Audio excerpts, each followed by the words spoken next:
ತಾನೆ. ಅವಳು ಒಬ್ಬಳೇ ಬಿಟ್ಟು ಎಲ್ಲ ಹೊರಗಡೆ ನಡೀರಿ. ಅವಳು ಸ್ವಲ್ಪ ನಿದ್ದೆ ಮಾಡಲಿ. ಅಲ್ಲ, ಅವಳು ಅಕಸ್ಮಾತ್ ಕೂಗಿದ್ರೆ ಅಂತ. ನಾವೆಲ್ಲರೂ ಹೊರಗಡೆ ಹೋಗ್ಬಿಟ್ರೆ ಅವಳು ಕೂಗಿದ್ರು ಕೇಳಿಸಲ್ಲ. ಅದಕ್ಕೆ ಯಾರಾದ್ರೂ ಒಬ್ರಾದ್ರೂ ಇರ್ತೀವಿ. ನರ್ಸ್ ನಾನಿನ ಹೊರಗಡೆ ನಡೀರಿ ನಡೀತಿರ್ಬೇಕು. ಇಲ್ಲ ಸದ್ ಮಾಡ್ಕೊಂಡು ನಿಂತ್ಕೋಬಾರ್ದು. ನನಗೇನೋ ಡ್ಯೂಟಿ ಇದೆ. ನಡೀರಿ. ಯಾರು ನೀವು ಹೀಗೆ ನುಗ್ತಾ ಇದ್ದೀರಾ? ಇವ್ರು ನಮ್ಮ ಡಾಕ್ಟ್ರು ಸಂಜೀವಿನಿ ಅಂತ. ಡಾಕ್ಟ್ರು? ನಿಮಗೆ ಡಾಕ್ಟ್ರು, ನನಗಲ್ವಲ್ಲ. ಆ ವಿಷಯ ಇಲ್ಲಿಗೆ ಬಿಡಿ. ಮೊದಲು ರಾಧಿಕನಿಗೆ ಏನಾಗಿದೆ ಅಂತ ಹೇಳಿ. ಒಂದು ಪೇನ್ ಕಿಲ್ಲರ್ ಇಂಜೆಕ್ಷನ್ ಕೊಟ್ಟಿದ್ದೀನಿ. ನಿದ್ದೆ ಮಾಡ್ತಿದ್ದಾಳೆ. ಎಲ್ಲ ಸರಿ ಹೋಗುತ್ತೆ. ನೋಡಿ, ಬಂದವರಿಗೆಲ್ಲ ಏನು ಕೊಟ್ಟೆ ಏನು ಬಿಟ್ಟೆ ಅಂತ ಹೇಳ್ತಾ ಕೂರಕ್ಕಾಗಲ್ಲ. ಪೇಷಂಟ್ ಎದ್ಮೇಲೆ ಕರ್ಕೊಂಡೋಗಿ ಸ್ಕ್ಯಾನ್ ಮಾಡಿಸಿ ಆ ರಿಪೋರ್ಟ್ ತಂದು ತೋರಿಸಿ ಅದು ನೋಡಿದ್ಮೇಲೆ ಏನು ವಿಷಯ ಅಂತ ಹೇಳ್ತೀನಿ.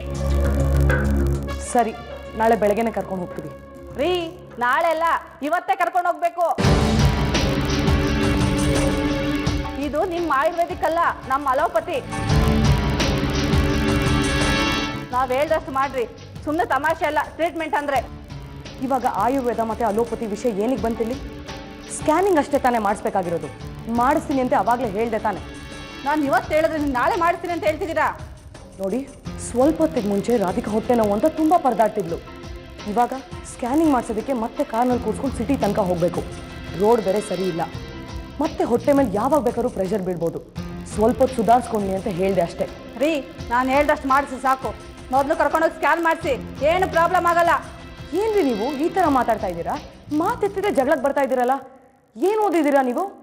MBBS?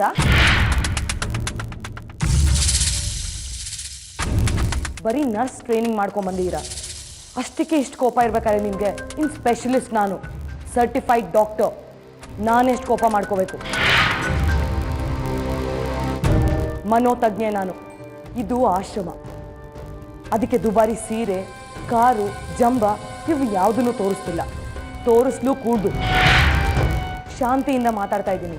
ಇದ್ಯಾಕ್ರಿ ಹೀಗೆ ಕೂಗಾಡ್ತೀರಾ? ನೋಡ್ರಿ, ಆಯುರ್ವೇದಿಕ್ಗೂ ಅಲೋಪತಿಗೂ ಹೊಂದಾಣಿಕೆ ಆಗೋದಿಲ್ಲ. ಇನ್ಯಾವತ್ತ ನಾನು ಕರಿಬೇಡಿ, ನಾನು ಬರೋದು ಇಲ್ಲ. ರೀ, ಒಂದು ನಿಮಿಷ. ಅರ್ಧ ಟ್ರೀಟ್ಮೆಂಟ್ ಕೊಟ್ಟು ಹೊಟ್ಬಿಟ್ರೆ ಅಫೆನ್ಸ್ ಆಗತ್ತದು. ಕಂಪ್ಲೇಂಟ್ ಕೊಡ್ಲಾ?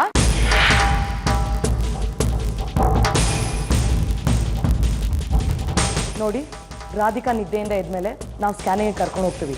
ಅಲ್ಲಿ ತನಕ ನೀವು ಇಲ್ಲೇ ಇರಬೇಕಾಗತ್ತೆ. ಬ್ಯೂಟಿ ದೃಷ್ಟಿಯಿಂದನೂ ಮನುಷ್ಯತ್ವ ದೃಷ್ಟಿಯಿಂದನೂ. ನೀವು ಹೀಗೆ ಹೊರಟೋದ್ರೆ ಎಮರ್ಜೆನ್ಸಿ ಅಂದರೆ ಇಲ್ಲಿ ಯಾರೂ ಇಲ್ಲ. ಏನ್ರಿ ಎದುರಿಸ್ತಾ ಇದ್ದೀರಾ? ಇವತ್ತು ಉಳ್ಕೋಬೋದು, ಆದ್ರೆ ನೆಕ್ಸ್ಟ್ ಟೈಮ್ ಕರಿತೀರಲ್ಲ ಅವಾಗ ಮಾಡ್ತೀನಿ.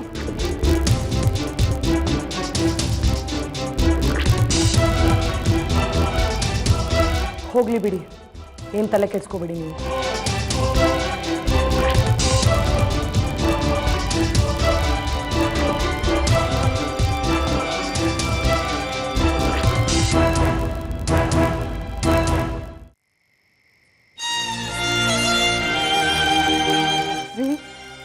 ಒಂದು ವೇಳೆ ಸಾಧುಗಳ ಸಂದೇಹ ನಿಜ ಆಗಿಬಿಡುತ್ತಾ? ಅವ್ರು ಹೇಳಿದ್ರಲ್ವಾ ಹೆರಿಗೆ ಆಗೋವರೆಗೂ ಕಂಟಕ ಇರುತ್ತೆ ಅಂತ. ಈಗ ನೋಡಿ, ಅವ್ರಿಗೆ ಹೊಟ್ಟೆ ನೋವು ಶುರುವಾಗ್ಬಿಟ್ಟಿದೆ. ಸೌಪರ್ಣಿಕ, ಗರ್ಭಿಣಿ ಆದವಳಿಗೆ ಹೊಟ್ಟೆ ನೋವು ಬರೋದು ಸಹಜ. ಹೊಟ್ಟೆ ನೋವು ಬರಬೇಕು, ಹೆರಿಗೆ ಆಗಬೇಕು, ಆಗಲೇ ಮಗು ಕಣ್ಬಿಟ್ಟು ಜಗತ್ತನ್ನು ನೋಡೋದಕ್ಕೆ ಸಾಧ್ಯ ಆಗೋದು. ಅದಕ್ಕೆ ನೀನು ಯಾಕೆ ಇಷ್ಟು ಭಯ ಪಟ್ಕೋತಾ ಇದೆಯಾ? ಭಯ ಆಗದೆ ಇರುತ್ತೇನ್ರಿ. ಹೆರಿಗೆ ತಾಯಿಗೆ 2ನೇ ಜನ್ಮ ಅಂತಾರೆ. ಅವ್ರು ಎಷ್ಟು ನರಳಿದ್ಲು ಗೊತ್ತಾ? ತಕ್ಷಣ ನನ್ನ ನೆನಪಾಗಿದ್ದು ಆ ಸಾಧುಗಳ ಮಾತು. ಈಗ ನೋಡಿ ಎಂಥ ಪರಿಸ್ಥಿತಿ ಬಂದಿದೆ. ಅವ್ರಿಗೆ ಅಗತ್ಯ ಬಿದ್ದರೆ ತಕ್ಷಣಕ್ಕೆ ನಾನು ಹತ್ರದಲ್ಲಿಲ್ಲ. ಅಲ್ಲಿರೋರು ಯಾರು ಮದುವೆ ಆಗಿರೋರಲ್ಲ, ಅನುಭವ ಇರೋರಲ್ಲ. ಏನಾದ್ರೂ ಆಗ್ತಿದ್ರೆ ಸಾಕು.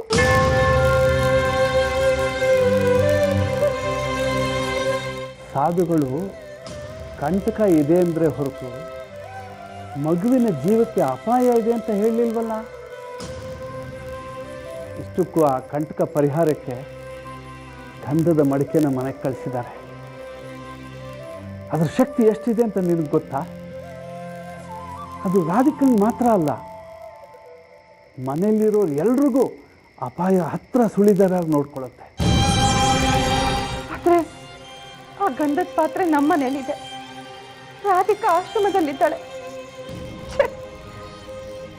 ಇಂಥ ಕೆಲಸ ಆಗೋಯ್ತು. ನಾನು ದೂರ ಇದ್ದೀನಿ. ನನಗೆ ಯಾಕೋ ತುಂಬ ಭಯ ಆಗ್ತಿದೆ. ಇಲ್ಲಿ ನೋಡು, ನಿನಗೆ ನನ್ನ ಮಾತಿನ ಮೇಲೆ ನಂಬಿಕೆ ಇದೆಯಾ?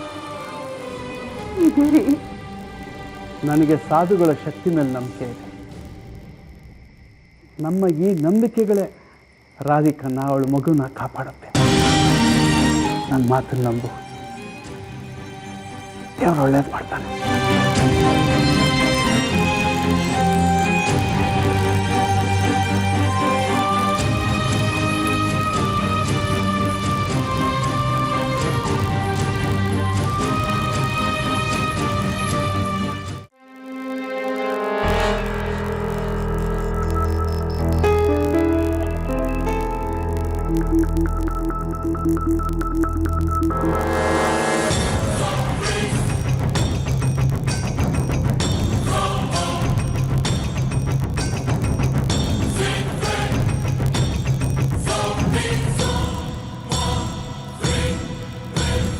ಏ ಶಾಂತನು, ನಾಚಿಕೆ ಆಗೋದಿಲ್ಲ ನಿನಗೆ?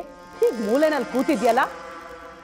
ನಮ್ಮ ಶತ್ರುಗಳು ಮೆರೀತಿದ್ದಾರೆ, ಅಟ್ಟಹಾಸದಲ್ಲಿ ನಗ್ತಿದ್ದಾರೆ. ನಮ್ಮ ಸ್ಥಿತಿ ನೋಡ್ಕೊಂಡು ಎಲ್ಲರೂ ಆಡ್ಕೋತಿದ್ದಾರೆ.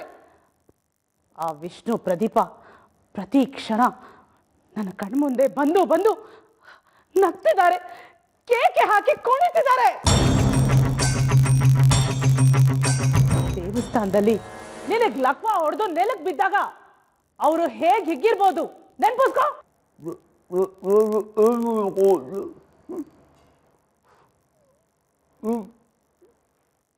ಏನಾಗಿದೆ ನಿನಗೆ? ಲಕ್ವ ಹೊಡೆದಿದೆ ಅಷ್ಟೇ, ಪ್ರಾಣ ಏನು ಹೋಗಿಲ್ವಲ್ಲ? ನೋಡ್ ಶಾಂತನು, ನನಗೆ ನೀನು ಕೂತ್ಕೊಂಡು ಟೈಮ್ ವೇಸ್ಟ್ ಮಾಡೋದು ಸ್ವಲ್ಪನೂ ಇಷ್ಟ ಆಗೋದಿಲ್ಲ. ಹೇಳು ಮೇಲೆ ಹೇಳು. ಅವ್ರು ಸಂತೋಷಪಟ್ಟ ಒಂದೊಂದು ಕ್ಷಣನೂ ಬಡ್ಡಿ ಸಮೇತ ಸೇಡ್ತಿರ್ಬೇಕು ನನಗೆ. ಶಾಂತನು, ನೀನು ಏನು ಮಾಡ್ತೀಯೋ ನನಗೆ ಗೊತ್ತಿಲ್ಲ. ಈಗಲೇ ಹೋಗಿ ಅವ್ರ ಸಂತೋಷನ ಕಿತ್ಕೊಂಬ. ಏಯ್, ಏನ್ ಮಾತಾಡ್ತಿದ್ಯಾ ನೀನು? ನನ್ನ ಹೊಟ್ಟೆನಲ್ಲಿ ಬೆಂಕಿ ಹೊತ್ಕೊಂಡು ಉರಿತಿದೆ. ನನಗೆ ಲಕ್ವ ಹೊಡೆದು ಕೈಕಾಲು ಮುರ್ಕೊಂಡು ಮೂಲೆಯಲ್ಲಿ ಕೂತ್ಕೊಡ್ಲಿ ಅಂತಲ್ಲ ನಾನು ನಿನ್ನನ್ನ ಹೆತ್ತಿದ್ದು. ಹೋಗಿ ಅವ್ರ ಮನೆನ ಹಾಳು ಮಾಡು. ಅದಕ್ಕೂ ಮೊದಲು ರಾಧಿಕನ್ ಹುಡುಕ್ಬೇಕು, ಅವಳು ವಾಪಸ್ ಬರ್ಬೇಕು, ಅವಳು ನರಳಬೇಕು. ಹೋಗು ಹೋಗು ಹೋಗು ಹೋಗು ಹೋಗು ಹೋಗು ಹೋಗು ಹೋಗು.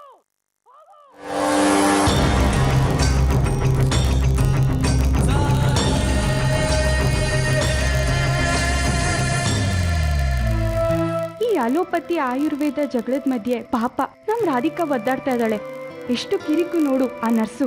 ನೀನ್ ಯಾಕೆ ಅವಳ ಕರ್ಕೊಂಡ್ ಬರಕ್ ಹೋದೆ? ಅಲ್ಲಿ ಬೇರೆ ಯಾರು ಇರ್ಲಿಲ್ವಾ? ಇಲ್ಲ ಶಾಲಿನಿ, ಇಲ್ಲಿ ಸುತ್ತಮುತ್ತ ಹೆರಿಗೆ ಮಾಡ್ಸೋರು ಬೇರೆ ಯಾರು ಇಲ್ಲ. ಇರೋದು ಇವಳೊಬ್ಳೆ. ಇವಳಿಗೆ ಇಲ್ಲಿ ತುಂಬಾ ಡಿಮ್ಯಾಂಡು, ಅದಕ್ಕೆ ಅಷ್ಟೊಂದು ಅಹಂಕಾರ.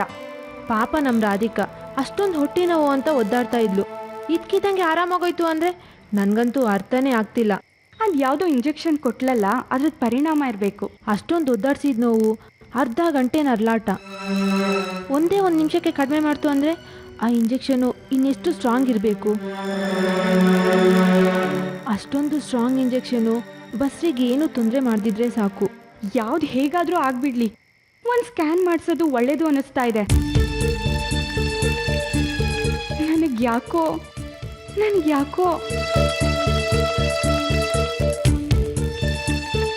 ಯಾಕೋ ಏನು ಅನುಮಾನ ಆಗ್ತಾ ಇದೆ. ಯಾವ ವಿಷಯ? ಮಗು ವಿಷಯ. ಅಂದ್ರೆ ಮಗುಗೇನಾದ್ರೂ ಹೆಚ್ಚು ಕಡಿಮೆ ಆಗಿದ್ರೆ?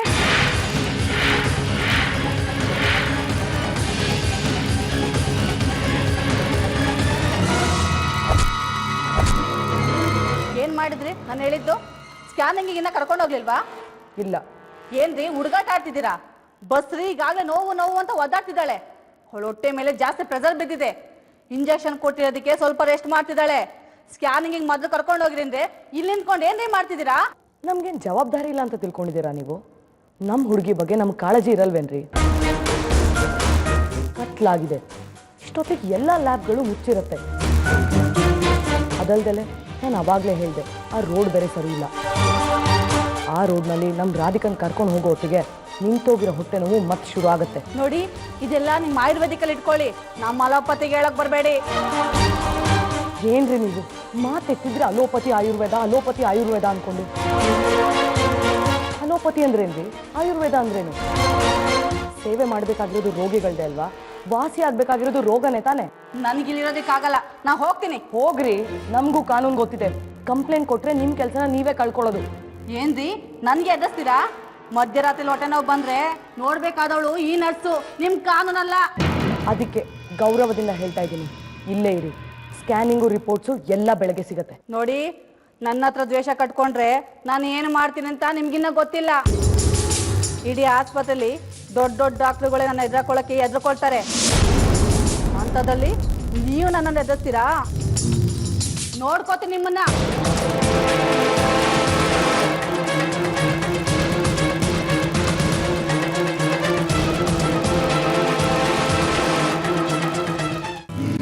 ಓಂ ಕೃಷ್ಣಂ ಒಂದೇ ಜಗದ್ಗುರು. ನಿಮ್ಮೆಲ್ಲರನ್ನು ಯಾಕೆ ಕರೆಸಿದೆ ಅಂತ ನಿಮ್ಗೆಲ್ಲರಿಗೂ ಗೊತ್ತಿದೆ ಅಂದ್ಕೊಂಡಿದ್ದೀನಿ. ನಾಳೆ ಹುಣ್ಣಿಮೆ, ಪ್ರತಿ ತಿಂಗಳಿನಂತೆ ಕೃಷ್ಣ ಪೂಜೆ. ನೀವೆಲ್ಲರೂ ಸಂತೋಷದಿಂದ ಭಾಗವಹಿಸ್ತೀರಿ ಅಂದ್ಕೊಂಡಿದ್ದೀನಿ. ಹೌದು ಗುರುಜಿ. ಒಳ್ಳೆಯದು. ತುಂಬ ಕೆಲಸಗಳಿರುತ್ತೆ, ತಯಾರಿಗಳಾಗಬೇಕು, ಅಲಂಕಾರ ಒಪ್ಪ ಓರಣಗಳಾಗಬೇಕು, ವಿಶೇಷ ಭೋಜನ ಆಗಬೇಕು, ಬಂದವರಿಗೆಲ್ಲ ಪ್ರಸಾದ ವಿನಿಯೋಗ ಆಗಬೇಕು. ಯಾರ್ಯಾರು ಯಾವ್ಯಾವ ಮೇಲ್ವಿಚಾರಣೆಗಳನ್ನ ತಗೊಳ್ತೀರಿ, ತೀರ್ಮಾನ ಆಗಿದೆಯಾ? ಇಲ್ಲ ಗುರುಗಳೇ, ನೀವು ಯಾರ್ಯಾರಿಗೆ ಏನೇನು ಜವಾಬ್ದಾರಿ ವಹಿಸ್ತೀರೋ ಅದನ್ನೇ ತಗೋತೀವಿ. ಪ್ರತಿಯೊಂದಕ್ಕೂ ನನ್ನನ್ನು ಕಾಯೋದು ಬೇಡ. ನೀವೇ ಸೇರಿ ಚರ್ಚೆ ಮಾಡಿ ತೀರ್ಮಾನ ಮಾಡ್ಕೊಳ್ಬೋದು. ಈ ಸಲ ಕೃಷ್ಣ ಪೂಜೆಗೆ ಕೃಷ್ಣನೇ ಬಂದಿದ್ದಾನೆ.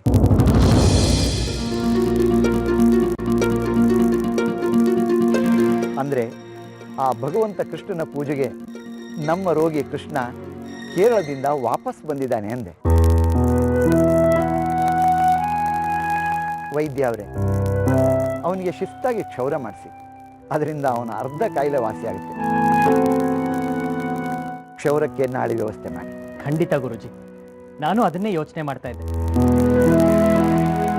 ಅವನ ತಲೆಗೆ ಹೊಲಿಗೆ ಹಾಕಿತ್ತಲ್ಲ, ಅದಕ್ಕೆ ಕ್ಷೌರ ಮಾಡ್ಸಕ್ಕಾಗಿರ್ಲಿಲ್ಲ. ನಾಳೆ ಆಗಲೇಬೇಕು. ಅವನು ಪೂಜೆಗೆ ಬಂದಾಗ ಮುದ್ದು ಕೃಷ್ಣನಾಗಿ ಕಾಣಬೇಕು. ಆಯ್ತು ಗುರುಜಿ.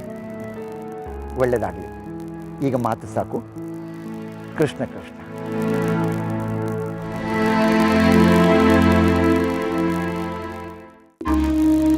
ಕೃಷ್ಣ, ನಿಂಗೊಂದು ಗುಡ್ ನ್ಯೂಸ್ ಹೇಳಿದ್ರೆ ತುಂಬ ಖುಷಿ ಪಟ್ಬಿಡ್ತೀಯ. ಹೇಳ, ನಾಳೆ ನಿನಗೆ ಪಟ್ಟಾಭಿಷೇಕ. ಅರ್ಥ ಆಗ್ಲಿಲ್ವಾ? ನಾಳೆ ನಿನಗೆ ಕ್ಷೌರ. ನಿನ್ನ ಈ ಕರಡಿ ಕೂದಲನ್ನೆಲ್ಲ ಕಟ್ ಮಾಡಿ, ಗಡ್ಡ ಮೀಸೆ ಎಲ್ಲ ಟ್ರಿಮ್ ಮಾಡಿ ಗುರೂಜಿ ನಿನ್ನ ಪೂಜೆ ಕರ್ಕೊಂಡು ಬಾ ಅಂತ ಹೇಳಿದ್ದಾರೆ. ಓ, ನಿನಗೆ ಗೊತ್ತಿಲ್ಲ ಅಲ್ವಾ? ನಾಳೆ ಹುಣ್ಣಿಮೆ, ಆಶ್ರಮದಲ್ಲಿ ಕೃಷ್ಣನ ಪೂಜೆ ಇರುತ್ತೆ. ಪೂಜೆ, ಭಜನೆ, ಪ್ರಸಾದ ಎಲ್ಲ ಇರುತ್ತೆ, ಮಜ್ಜವಾಗಿರುತ್ತೆ. ಆಮೇಲೆ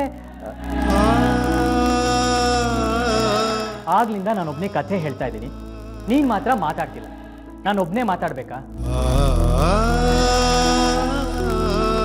ಮುಂದಿಂದೆಲ್ಲ ನಾಳೆ ನಿನಗೆ ಗೊತ್ತಾಗುತ್ತೆ. ಒಟ್ಟಿನಲ್ಲಿ ನಿನ್ನ ಹಿಂದಿನ ಜೀವನ ನಿಂಗೆ ಮತ್ತೆ ವಾಪಸ್ ಸಿಗುತ್ತೆ. ಆದರೆ ಅದಕ್ಕೆ ನಿನ್ನ ಸಹಕಾರ ಬೇಕು ಅಷ್ಟೆ. ನಿನ್ನ ಹಳೆದನ್ನೆಲ್ಲ ಜ್ಞಾಪಿಸ್ಕೋಬೇಕು, ಮಾತಾಡಬೇಕು, ಆಯ್ತಾ?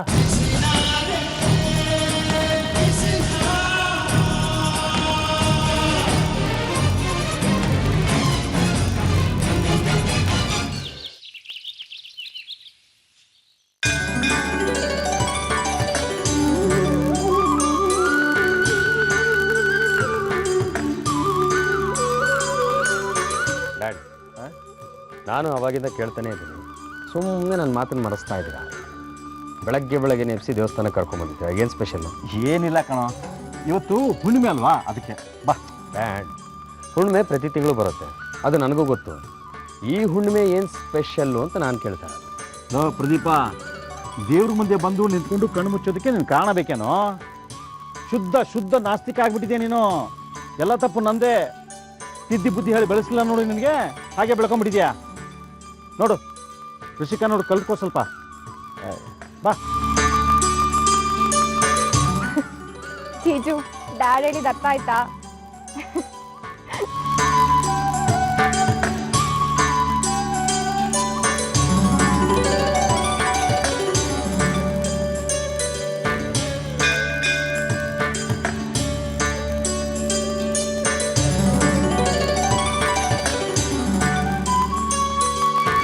ಓ, ಬನ್ನಿ ವಿಷ್ಣು ಅವರೇ, ಚೆನ್ನಾಗಿದ್ದೀರಾ? ಚೆನ್ನಾಗಿದ್ದೀನಿ. ಅಂತೂ ಭಾರದ್ವಾಜ್ ಕುಟುಂಬದಲ್ಲಿ ಸತ್ಯ ಇದೆ ಅಂತ ಸಾಬೀತು ಮಾಡಿಬಿಟ್ರಿ. ಮತ್ತೆ ಅರ್ಚನೆ ಮಾಡ್ಬೇಕಾ? ಋಷಿಕಾ ಕೊಡು. ಒಂದು 2 ನಿಮಿಷ. ಡ್ಯಾಡ್, ಈಗ ಅರ್ಚನೆ ಯಾರ ಹೆಸರಿಗೆ? ನಾವು ಯಾರ ಹೆಸರಿಗೆ ಮಾಡಿ ಅಂತೀವೋ ಅವ್ರ ಹೆಸರಿಗೆ ಮಾಡ್ತಾರವರು. ಅದನ್ನೇ ಕೇಳ್ತಿರೋದು, ಯಾರ ಹೆಸರಿಗೆ ಮಾಡಿಸ್ಬೇಕು ಅಂತಿದ್ದೀರಾ? ಅದನ್ನೇ ಯೋಚನೆ ಮಾಡ್ತಾ ಇದ್ದೀನಿ ನಾನು.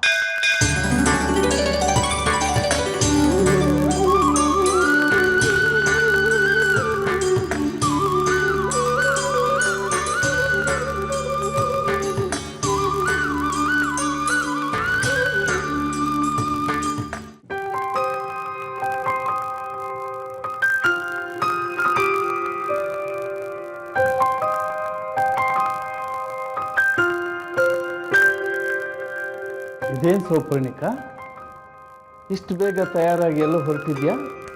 ಇವತ್ತೇನು ವಿಶೇಷ? ವಿಶೇಷ ಏನೂ ಇಲ್ಲ ರೀ, ಆತಂಕ. ನಿನ್ನೆ ರಾತ್ರಿ ರಾಧಿಕಾ ಎಷ್ಟು ಒದ್ದಾಡಿರ್ತಾಳೋ ಏನೋ, ಅದಕ್ಕೆ ಹೋಗ್ತಾ ಇದ್ದೀನಿ. ಅಲ್ಲಿ ಆಶ್ರಮದಲ್ಲಿ ಎಲ್ಲರೂ ಅವ್ರವ್ರ ಕರ್ತವ್ಯ ಕೆಲಸ ಅಂತ ನೋಡ್ಕೋತಿರ್ತಾರೆ. ಅಂಥ ಸಮಯದಲ್ಲಿ ನಮ್ಮವರು ಅಂತ ನಮ್ಮ ಮನಸ್ಸಿಗೆ ಅನ್ಸೋರು ಜೊತೆಗಿದ್ದು ಸಮಾಧಾನ ಹೇಳಿದ್ರೆ ಧೈರ್ಯ ಬರುತ್ತೆ. ಅದಕ್ಕೆ ನಾನು ಹೋಗಿ ಬರಲಾ? ಯಾವುದಕ್ಕೂ ನನ್ನ ಅಪ್ಪಣೆ ಕೇಳೋ ಅವಶ್ಯಕತೆ ಇಲ್ಲ ಸೌಪರ್ಣಿಕಾ. ನಿನ್ನ ಖುಷಿನೇ ನನ್ನ ಖುಷಿ. ನೀನು ಹೋಗ್ಬಾ, ಆಕೆಗೆ ಧೈರ್ಯ ಹೇಳು, ಆಕೆನ ಕರ್ಕೊಂಬಂದು ಜೊತೆಯಲ್ಲಿ ಇಟ್ಕೋ. ಎಲ್ಲವೂ ಸರಿ, ಆದರೆ ಆಕೆನ ನೀನು ಹೆತ್ತಿಲ್ಲ, ಆಕೆ ನಿನ್ನ ಸಂಬಂಧಿ ಅಲ್ಲ. ಆಕೆ ನೋಡಿ ಬಹಳಷ್ಟು ದಿನಗಳು ಆಗಿಲ್ಲ. ಇಷ್ಟು ಬೇಗ ಆಕೆನ ಇಷ್ಟೊಂದು ಹಚ್ಕೊಂಡು ನಿನ್ನ ಮಗಳೇ ನೋವು ತಿಂತಾ ಇದ್ದಾಳೋ ಏನೋ ಅನ್ನೋ ಹಾಗೆ ಇಷ್ಟೊಂದು ಮುತುವರ್ಜಿ ವಹಿಸ್ತಾ ಇದೆಯಲ್ಲ, ಅದು ಪ್ರೀತಿ ನಮ್ಮವ್ರ ಮೇಲೂ ಹುಟ್ಟುತ್ತೆ, ನಮ್ಮವರು ಅಂದ್ಕೊಂಡವ್ರ ಮೇಲೂ ಹುಟ್ಟುತ್ತೆ. ಯಾರಿಗೆ ಯಾರು ಇರೋದಿಲ್ವೋ ಅವ್ರನ್ನ ನಮ್ಮವರು ಅಂದ್ಕೊಳ್ಳೋದು ಸುಲಭ. ಆದರೆ ಅವ್ರ ಜೊತೆ ಇರುವಂಥ ಒಬ್ರು ಇದ್ಬಿಟ್ರೆ ಅವರು ನಮ್ಮವರು ಅನ್ಸೋದಿಲ್ಲ. ರಾಧಿಕನ್ಗೀಗ ತನ್ನವರು ಅಂತ ಹೇಳ್ಕೊಳಕ್ಕೆ ಅವಳು ಕಣ್ಣೆದುರಿಗೆ ಇಲ್ದಿರೋ ಗಂಡನ ಬಿಟ್ಟು ಬೇರೆ ಯಾರೂ ಇಲ್ಲ ರೀ. ಪಾಪದ ಹುಡುಗಿ, ನೀನು ಹೋಗಿ ನೋಡ್ಕೊ, ಚೆನ್ನಾಗಿ ನೋಡ್ಕೊ.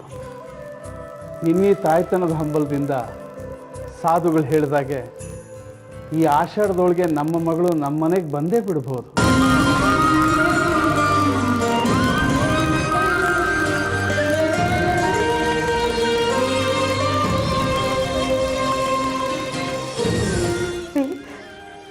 ನೀವು ಹೀಗೆಲ್ಲ ಹೇಳ್ಬಿಟ್ರೆ ನನ್ನ ಆಸೆ ಜಾಸ್ತಿ ಆಗ್ಬಿಡುತ್ತೆ. ನನ್ನ ಮಗು ಬಂದೇ ಬಿಡುತ್ತೆ ಅಂತ ಪ್ರತಿ ಕ್ಷಣ ನಾನು ಬಾಗಿಲ ಕಡೆ ನೋಡೋ ಹಾಗಾಗ್ಬಿಡುತ್ತೆ. ಹಸಿವು ನಿದ್ದೆ ಎಲ್ಲ ಮರ್ತು ಹೋಗ್ಬಿಡುತ್ತೆ. ದೇವ್ರೆ, ಆ ಸಾಧುಗಳ ಮಾತು ನಿಜ ಆಗಿ ಹೋಗ್ಲಿ. ನನ್ನ ಜೀವನದಲ್ಲಿ ಇಂಥ ಒಂದು ಪವಾಡ ನಡೆದು ಹೋಗ್ಲಿ. ಸೌಪರ್ಣಿಕಾ, ಎಲ್ಲ ಒಳ್ಳೆಯದಾಗುತ್ತೆ. ನಿನ್ನ ಈ ಆಸೆ ಹಂಬಲಗಳ ಮಧ್ಯೆ ಹೊರಟಿರೋ ಕೆಲಸ ಮರಿಬೇಡ. ಬಾರದೇ ಇರೋ ಮಗಳ ನೆನಪಲ್ಲಿ ಮಗಳ ಥರ ಬಂದಿರೋ ಮಗಳ ಕಡೆ ಗಮನ ಕಮ್ಮಿ ಮಾಡಬೇಡ. ಹೊರಡು, ನಿನ್ನ ಆಶ್ರಮಕ್ಕೆ ಹೊರಡು. ಆಯ್ತು ರೀ, ಹೊರಟೆ. ಸೌಪರ್ಣಿಕಾ, ಹೊರಡು ಅಂದರೆ ಹೊರಟೇ ಬಿಟ್ಟಿಲ್ಲ. ಸಾಧುಗಳು ಹೇಳಿದಾರೆ ತಾನೆ, ರಾಧಿಕನ್ ಹೆರಿಗೆ ಆಗೋ ತನಕ ಈ ಗಂಧನ ಅವಳ ಹಣೆಗೆ ಪ್ರತಿದಿನ ಇಡಬೇಕು ಅಂತ. ಮರ್ತೇ ಬಿಟ್ಯಾ? ಬಾ. ಮರ್ತೇ ಬಿಟ್ಟಿದೆ.